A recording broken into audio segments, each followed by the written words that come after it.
বাবা আমি পারি না, টাকার জন্য তো আজ শাক ভাজি করছি আর একটা ডিম সামনে দিয়েছি সকাল হইতে।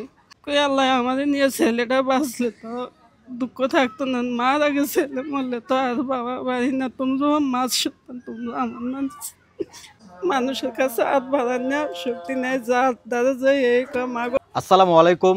আপনার একটা শেয়ারে একটা জীবন বাঁচতে পারে। আপনার একটা শেয়ারে একটা মায়ের স্বপ্ন নতুন করে আবার ফিরে পেতে পারে। তো আপনাদের কাছে চাইবো বেশি বেশি শেয়ার করবেন এই ভিডিওটা। সমস্যা কি?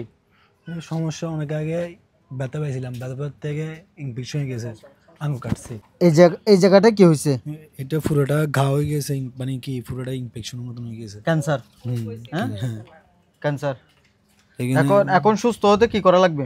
এখন টাকা লাগতেছে আগে সুস্থ হবে, ডেইলি মানে ডেইলি ওষুধ তো খরচ লাগবে, টাকা লাগতেছে। আচ্ছা, এই অসুস্থ অবস্থা কতদিন? আজকে অনেক দিন, প্রায় 7-8 মাস চলে, প্রায় 1 বছরের কাছাকাছি। সংসার কে চালায়? সংসার এখন মা ছিল, মা তো আর পারতেছে না, এই শেষ পর্যন্ত মানুষের কাছে হাত পাত অনার শিরিকসারও টাকা জোগাইতাম পাই না। আমি কিছু জীবন ভিক্ষা চাইয়ারি ছেলেটা বাঁচানোর জন্যে, ছেলেটা বাঁচুক, আমার জীবনটা ছেলের দ্বারা চলুক। আমি আর পারি না ছেলেটা লইয়া আমার সবের কাছে ভিক্ষা চাইতে আছি। এত টাকা কোথায় পাইছেন? এত টাকা যে আমি বাসা বাড়ি কাজ করছি সারা করছে, আর নিজেরও যা আছিল আত্মীয় স্বজনের তনে সবের তন ছায়া খরচাটা দিছে। ওই শিশুকালে ওরে আনছি জয় মেয়ের গুলি তৈছে, ওই জায়গায় সবে সাহায্যটা করছে। শিবির বলছে যে কইছে যে এই টাকাটা ছাড়া আমরা পারবো না, আপনার অল্প টাকা হইব না, আমার রোগ খারাপ। ক্যান্সার বোঝে না, আমরা তো ধরেন ক্যান্সার বুঝি না। কইছে ক্যান্সারের ভিতরে গেছে, এই ফলা ফুক হইয়া গেছে, ফুকের পরে সবে কইছে আর বাঁচব না।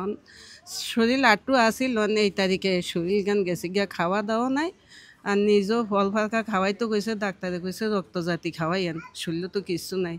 বাবা আমি পারি না, টাকার জন্য তো আজ শাক ভাজি করছি আর একটা ডিম সামনে দিয়েছি সকাল হইতে,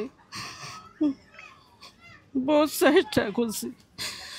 কই আল্লাহ আমাদের নিয়ে ছেলেটা বাঁচলে তো দুঃখ থাকতো না, মারা গেছে ছেলে মরলে তো আর বাবা বাড়ি না। তুমি যখন মাছ সন্তান তুমি আমার মানুষ, আমার ছেলের মতন। আমরা মরি তোমরা বাঁচবো। বহুত চেষ্টা করছে বাবা, কই আর বাড়ামো না, এই আর পারি না। এমন আত্মীয় স্বজন ঘনিষ্ঠ নাই যে কখন আর বাড়ামো কিছু হেল্প করেন। শিশুকালে আমারও বাবা মা আসিল না, বাবা আমাদের মানুষও ফালছে। আমার মা ডেলিভারি অবস্থা ভুলছিলাম হচ্ছে, এমন কোনো ঘনিষ্ঠ আমি দুনিয়ার দেখিনি। ওই ছেলে মেয়েগুলো আমি চিটাঙ্গাইয়া কর্ম করছি, খাইছি। আর পারি না বাবা, নিজের অবসরের পরের তো নে। আচ্ছা ঠিক আছে, বুঝলাম।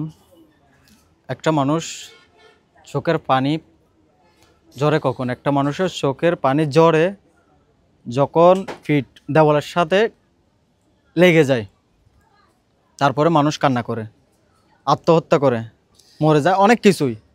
কিন্তু আমার মায়ের বয়সী, যেমন ওনার স্ত্রী চলে গেল, ওনার অসুস্থ দেখে, ওনার অবস্থা দেখে, ওনার ইনকাম দেখে ওনার স্ত্রী চলে গেল, কিন্তু আর মা তো চলে যেতে পারতেছে না।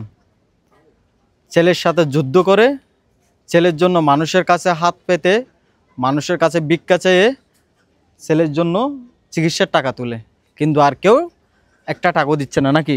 যে আর পারে না সবে, আমরা তো বারে বারে দিছি বাজি না, আমরা দেওয়ার মতন নাই আমাদের। আরেকটা কথা, এটা বিশ্বাস করার মতো, যে এই বাড়িতে থাকে, এই বাড়িতে থাকা অবস্থায় এই যে আশেপাশে যারা আছে, আমি যতটুকু জানি, যতটুকু ওনার কথাবার্তায় জানতে পারছি, 3 লাখ টাকার উপরে খরচ করছেন।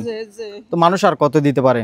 আমরা ওনার যখন জানছি যে পায়ের এরকম সমস্যা জানার পরে আমাদের সাথে যখন শেয়ার করার পরে মানে আমাদের যতটুকু সম্ভব আমরা চেষ্টা করছি মানে ট্রিটমেন্ট করার জন্য। এখন ওনার যে যত টাকা লাগবে এত টাকা তো আমাদের মানে ব্যবস্থা করা সম্ভব না। ওর এই অবস্থা দেখে আমরা এই মানুষের কাছ থেকে কিছু টাকা তুলছি।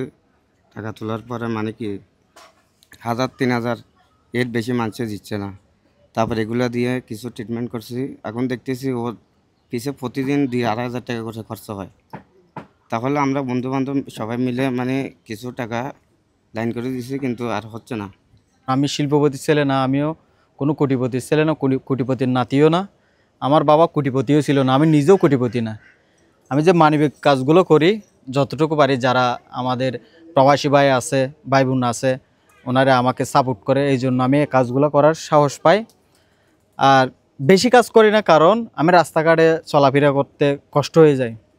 একটা মানুষ প্রেসক্রিপশন নিয়ে সামনে দাঁড়ালে যদি আমি টাকা দিতে না পারি তাহলে আমার লজ্জা লাগে। এই জন্য মানবিক কাজগুলো করি না। আমরা যতটুকু পারি খোঁজখবর নিয়ে অফলাইনে করি। তো আমি সবার কাছে চাইবো, এই হাত জোর করে চাইবো, এই ভিডিওটা বেশি বেশি শেয়ার করবেন, এবং যে যতটুকু পারেন। আমার একটা পেজের মধ্যে 3,91,000 সদস্য, মানে আমার ফ্যামিলি, আর একটা তো হচ্ছে যে 1,38,000 ফ্যামিলি। আপনারা যদি আজকে আমার দিকে তাকিয়ে 20 টাকা করে যদি দেন তাহলে চিকিৎসার টাকা হয়ে যাবে, শুধু 20 টাকা। মনে করবেন সকালের নাস্তা এবং বিকালের নাস্তা, যে কোনো নাস্তার একটা টাইমের টাকা বিকাশ করে দেবেন। আমি আপনাদেরকে হাত জোর করে বলছি। আর যারা সামর্থ্যবান আছেন, আমি অ্যাকাউন্ট নাম্বার দিব, ওই অ্যাকাউন্টে দিতে পারবেন, আর আমার মেইলও যোগাযোগ করতে পারবেন। তো ভালো থাকবেন, সুস্থ থাকবেন, একটা নতুন জীবন ফিরিয়ে দিন। আসসালামু আলাইকুম।